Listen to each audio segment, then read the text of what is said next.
GST has one big problem that a lot of chapters are theory, and theory gives you very beautiful sleep. Especially before the exam, studying theory can get so difficult, and hence this Revise With Me series video will be very useful because two theoretical chapters, accounts records, that is one chapter, and e-way bill, that's another chapter. Two of them I have combined in this video, so you can watch this video and revise with me the entire chapter in detail and also look at the sums, etc., so that you are well versed with this chapter and then you are prepared to do sums as compared to just read boring theory. Let's talk about accounts, records, and e-way bill. First, let's discuss accounts and records. I'll give you a summary of this chapter. As someone who's registered under GST, example, I'm electric bike company. Should I maintain accounts? Should I maintain records? What account should I maintain? What records should I maintain? How long should I keep them for? Where should I keep them for? What if I don't keep them? What are the consequences? What are the section will be discussed in this chapter, accounts and records. And then we'll talk about e-way bill. Just like when we ride a scooter, we need a license. Just when we drive a car, we need a license. Same way, when GST, whenever we're supplying goods, not services, we require a license called an e-way bill. We'll talk about that in this chapter. Let's focus first on accounts records. There are two sections, section 35 and section 36, which talks about accounts and records. So here, these are the two sections, 35 and 36, which you can quote. Of course, these sections are the CGST Act 2017. They say accounts and records are to be maintained by every registered person. So if you're registered, you need to maintain accounts and records. Not just you, even the transporter, even the warehouse keeper has to maintain accounts and records. Section 36 talks about double the 36 amount, 72. That means once you maintain accounts and records for a particular year, you need to keep them safely either in physical form or in electronic form for 72 months, that is 6 years. This is a section, period of retention. Section 36 talks about 72 months. Double of 36 is 72. That's the shortcut. How will you remember the section? This is how you will remember the section. So this is the expiry of 72 months. This is how you have to keep in mind. And 72 months starts from when? Your birthday, my birthday? No. It starts from the end of the year. So if the year is, let's say, 25-26, it gets over on 31st March, but the return filing due date is 31st December. So after 31st December 2026, after that day, 6 years, that basically means 31st December 2032. The government wants us to keep these records for so long because in case they want to recheck us again someday in the future, we need to keep those accounts and records safe. So this is the concept of accounts and records, period of retention. And if you are going for an appeal, if you are going for a revision, if you are going for any of the scrutiny, then they say that either 6 years or 1 year after the appeal, etc., has been finally discharged, that is the final order has been passed, whichever is later. So the government wants to keep your accounts and records, you to keep accounts and records for a long period of time. That is the first thing. Second, what are the accounts and records that you should keep as someone who is registered under GST? Example, if you're electric bike company, then there are some 5-7 common records that you have to keep in mind. Remember any 5 of them. Details of supply, example, invoice, debit note, credit note, etc. Details of purchase, then credit that has been used, credit that is already taken but not used, details of any capital assets purchase, details of any export, details of any zero rated supply, any block credit. All of these details you should keep in mind. You can remember any 5 or 6 and it'll be good. Example, records to be maintained generally. What did you buy? Input services, stock, details of what you produced, what is the ITC availed, what is the output supply, what is the import and export, what is the reverse charge amount that you need to pay, what is the advance you've received, and the warehouse details. So any 5 of these records you can basically remember. Even the transporter and the warehouse keeper, unko bhi rakhna padta hai accounts and records. So even the transporter should have details of whose goods he's transporting, and even the warehouse keeper should have details of whose goods he's warehousing. Yes, so they also have to keep accounts and records. If you're a composition scheme dealer, that means that guy who pays only 1% GST to the government, then in that case, 2 things you don't have to maintain. This could be an MCQ, TS. T is basically the tax amounts, because he does not have to take any credit, he does not have to pay GST, tax amount he does not have to maintain. And next is stock, because he does not give credit on the stock, he does not have to keep details of the stock. If you're an agent also, then also you have to keep details of all the authorization that you receive from the principal. Example, if I'm a dealer on bikes and I sell, I'm an agent of Bajaj bikes, then whatever bikes they are giving me, whatever bikes are sold on behalf of the principal, I have to keep maintain accounts of that. And guys, whenever you maintain accounts and records, no overwriting. That means guys, you cannot erase or overwrite unless it's with proper attestation. All right. Period of attention, okay. And now guys, the next point, if you fail to maintain accounts and records, example, if the GST officer comes to your office or your warehouse and he finds that there is stock on which you have not maintained accounts and records, then he will assume that stock has been sold, and hence on that you will have to pay GST. So that's a very dangerous situation. Next, a transporter, guys, transporter generally don't have to register under GST, but in case they're not registered, they will at least have to get an enrollment number. So that enrollment number will help them keep the details of the goods that they are transporting. This is a very simple part, accounts and records. Let's see the questions from accounts and records. Here we go. And let's see illustrations. Very small chapter, 35 and 36. In fact, no illustrations in this chapter. We'll just go to the questions at the end and let's see what are the questions. All right. Who is required to maintain books of accounts? Every registered person is required to maintain books of accounts. At which place are they supposed to maintain? Yes. Guys, you can have a principal place of business and additional places of business. Details of accounts and records of principal place of business to be maintained at the principal place of business, and details of additional places of business have to be maintained at additional places of business. Mr. Sky, I'm just zooming in, is engaged in the business of trading of mobiles. He is eligible for composition scheme and has opted for the same. He seeks your advice for records which are not required to be maintained.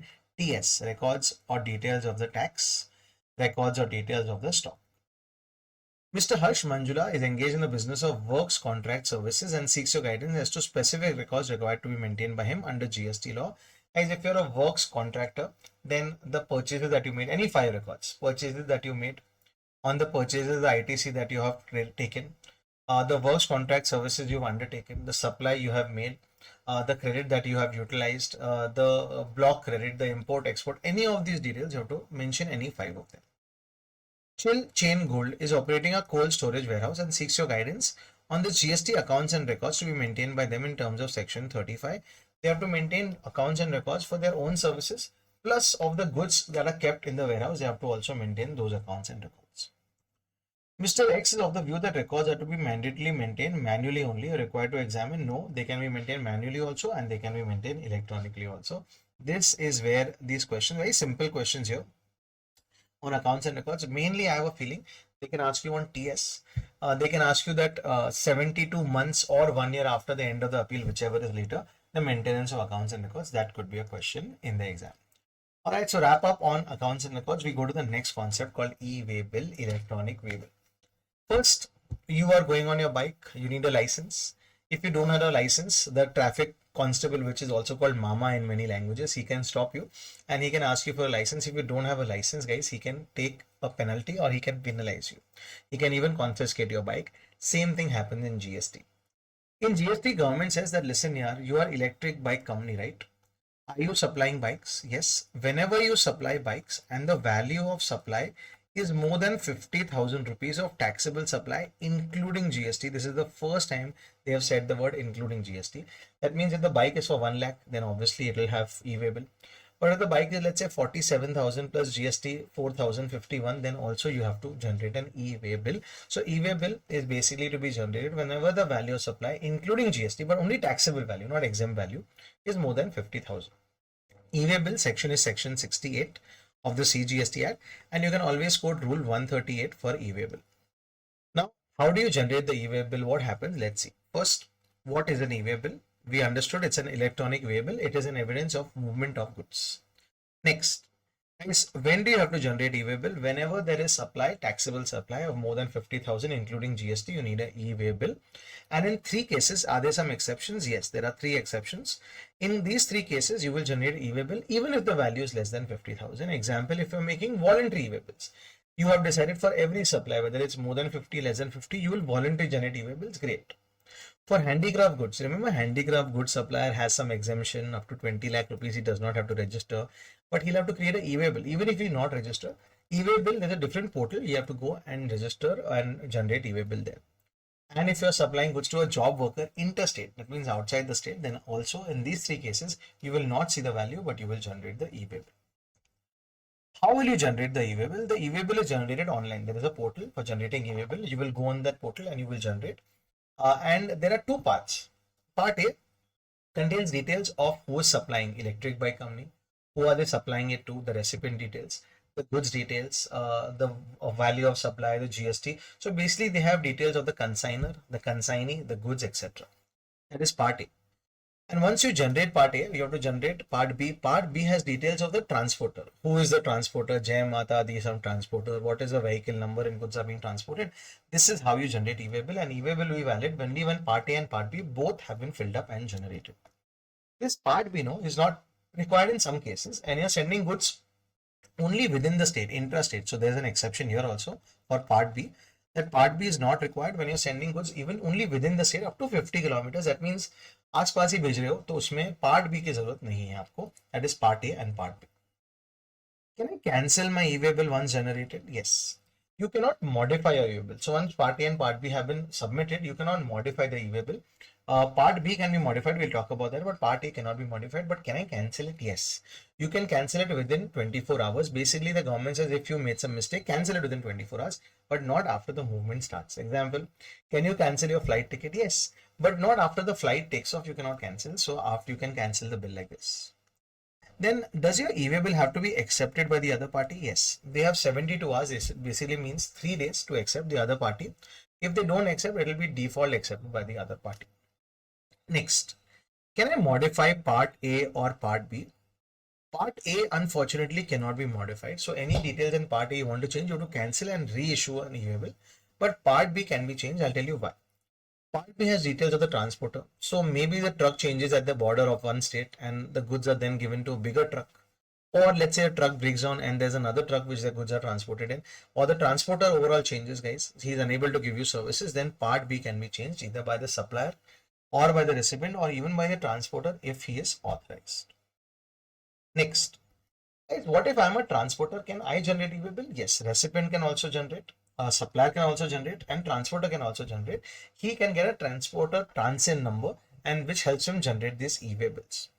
What if I'm a transporter and I have 10 E-Way bills and I have to go to, let's say, 10 different places to drop off the goods? Can I consolidate them? Yes. There is generally a E-Way bill which is generated in E-Way bill 01. But if you want to consolidate it, you can do E-Way bill 02. Who does this consolidation? Example, I'm a transporter. I have 10 E-Way bills. So to make a summary, I can make a consolidated E-Way bill. It's like an index of a book. Now this consolidated E-Way bill does not have its own validity. It's just like an index or like a trip sheet. And this is generally made by the transporter. Next, is there a validity of E-Way bill? Yes, E-Way bill is basically valid for every 200 kilometers one day. Example, if my place where I'm sending these goods is 300 kilometers, so 300 divided by, if you do 200, that is 1.5, that means you'll get 2 days. If it's, let's say, 660 kilometers away, divided by 200, you have to do 3.3, that means you'll get 4 days. So 200 kilometers per day is the validity of E-Way bill. Now, if the E-Way bill or the transport is happening through waterways, or if it's over dimensional cargo, guys, this is an exception. If it's over dimensional cargo, means it's a big cargo, or one of the transport is through waterways, मतलब वहाँ पे slow transport होता है, तो then it is 20 kilometers per day. So 200 kilometers generally, but exception में 20 kilometers भी है. And the validity, 8 hours before the validity is expiring, you can extend the validity. Let's say because some reason the goods have not reached the person, so you can extend the validity 8 hours before. It is an electronic document. Mandatory 50,000 limit we've discussed. Consignment value including GST. Movement saves time. Who can generate the E-Way bill? GST E-Way bill 01. We've discussed part A, we've discussed part B. Movement of goods can be caught by the supplier, the recipient. Movement of goods in case of unregistered supplier, the recipient will generate the E-Way bill. Transporter can also generate a E-Way bill. He will have to get a unique transport ID called transin. It's a 15-digit ID, which will help him then generate E-Way bills. For each invoice, an E-Way bill is required. Example, what if I break my supply into 2 invoices? One invoice of 2 lakh, one invoice of 1 lakh. Then the government says per invoice you need an E-Way bill if the value is more than 50,000.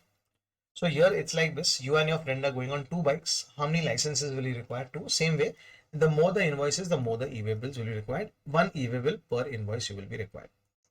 Can I consolidate my E-Way bills? Yes. And it is not possible to modify part A, but you can modify part B. You can cancel the entire thing within 24 hours. Let's move ahead. Validity of E-Way bill, we've discussed 200 kilometers or 20 kilometers for over dimensional cargo or transport by ship. And it can be extended within 8 hours from the end of the validity. Acceptance or rejection within 72 it has to be accepted. And if the invoice is split into multiple vehicles, example, I am sending one goods, but the volume of good is so big, that is, let's say I'm selling 20 bikes to someone, 20 lakh rupees, then can I divide it into two vehicles? Yes, again, two vehicles means two e-way bills will be required. All right, if you're supplying to a SEZ unit, then you do not require e-way bill. This is a benefit given for supply to SEZ units. And whatever information you're submitting in the e-way bill, the government knows you're supplying outside, so they can be auto-populated in GSTR1 if you remember, or IFF. Now guys, once e-way bill is generated, the last in part B, the number in part B has to match with the truck number, otherwise they can catch you. It can be cancelled within 24 hours. E-way bill can be updated multiple number of times with vehicle number because part B can be modified, and the latest vehicle number should be matching. Now imagine guys, if you know the e-way bill of gold being transported, and as a CA article or a CS article you are making a e-way bill, and you know gold is being transported in this transport vehicle, then it's dangerous. So hence in some cases you will not require e-way bill. Example, if you are selling any pearls, jewelry, currency, coral, if you're transporting them, no e-way bill required. Defense goods, no e-way bill required. You can remember any 5-6. Alcohol supply, no e-way bill required. Remember that petrol, etc., those 5 products, petrol, diesel, etc., no e-way bill required. And if you are transporting some used goods, postal goods, no e-way bill required. You can remember any of these. Guys, e-way bill is not a replacement of invoice. If you're supplying, of course there will be invoice, but invoice plus license. Example, when you ride a bike, license plus helmet, same way, e-way bill is required along with the invoice. And even if you give a delivery challan, you require an e-way bill. Proper officer can check the e-way bill, and if he stops you for more than half an hour, then you can report it on the system. And if he physically wants to verify the vehicle, he can do that, but for that he has to give a report within 24 hours and a final report within 3 days. Basically what the government is trying to do, so that the officer does not unnecessarily harass you, they've kept 2 report requirements. So if he stops you and verifies your vehicle physically, then he has to give 2 reports online. Once physical verification of the goods has been transported or any conveyance has been done, again physical verification cannot be done, so it can be done only once. Next, what if your father takes away your license? Will you be able to ride your bike? No. Same way, the government says that part A of the e-way bill will be restricted. That means will not be allowed in the following some cases. 2 suspend. When your GST registration has been suspended, you cannot generate e-way bill. If you have not filed your returns GSTR1 for 2 months or GSTR3B for 2 months, or if you have not paid the money for 2 months, so in that case guys, your GST, your e-way bill requirement or e-way bill will be restricted. I'll just read. Composition scheme dealer has not paid and filed quarterly amounts for 2 quarters. The normal scheme guy who has to file return every month has not filed return for 2 months. And you have not filed GSTR1, which is not for payment, but just to tell the government what you supplied. In these 2 and on suspension, you cannot generate e-way bill. So that means you cannot make outward supplies, but you can still make inward supplies. Next, consequences of not creating e-way bill. If you have not created an e-way bill and the officer stops you, you will have to pay a penalty or a fee or a fine of 10,000 rupees, plus your goods may be confiscated. Next, e-way bill generation will be blocked only in respect of outward supply. So example, if you have done something wrong and your e-way bill restriction is there, you can still purchase goods. There is no problem with that. And honestly, this is what e-way bill chapter is about. Again, theoretical chapter done. Let's see what is there in ICAI material on e-way bill. We'll look at the illustrations. Let's see the illustrations. Again, there are no illustrations. So straight, let's go to the questions and let's see what are the questions. A very simple question. What are the documents and devices to be carried by the person in charge of the conveyance under Rule 138A of the CGST rules? The transporter of the conveyance has to be carrying the invoice. He has to be carrying an e-way bill. And basically devices, there is a RFID device for which people can scan and get details of the e-way bill. That has to be carried. Not very important question. Explain the meaning of consignment value of goods. Here the consignment value basically means the value of taxable supply including GST. Mr. X, a registered person, has caused movement of goods of consignment value exceeding 50,000 in relation to a supply and thus generated e-way bill. However, after generation of e-way bill, he found a mistake in the e-way bill and wants to edit it. He cannot edit it. You can cancel the e-way bill, create a new one. Tallilal, a registered person, has transported alcohol liquor for human consumption for consignment value of 1,50,000. In this case, e-way bill is not required because alcohol, you anyways know, is GST Gen, does not touch alcohol. Even the transport of alcohol, there is no e-way bill requirement. Dhananjay Associates, registered in Gujarat, deals in industrial grade iron and steel products. The proprietor of Dhananjay Associates sold TMT iron bars, GST applicable 18%, to a retailer in Maharashtra at a value of 40,000, excluding GST. As per the agreement of sale, goods are to be delivered at the premises of the retailer. The transportation cost of 7,000 has been charged separately to deliver the same to the retailer in Maharashtra. So 40,000 plus 7,000, 47,000 is the total, plus GST 118. If you do that, it is 55,468. So in that case, will a e-way bill be required? Yes. So this is the value 55,460, and hence e-way bill will be required. So this is the concept of e-way bill. Section is section 68 and rule is rule 138. That restriction on e-way bill is important now, and the fact that there are some goods on which there is no e-way bill, the consignment value, whether you should create e-way bill, and the validity are some important questions that could make some good questions in the exam. If you reached till the end of this video, great. That means, guys, you've done e-way bill and you've done accounts and records. Now, guys, the discussion has been done in about 20 minutes, but now it's your time to do more. The more you read now, the better you'll get. The more questions you'll do from various places, the better you'll get. All the best. This was accounts and records and e-way bill for you guys.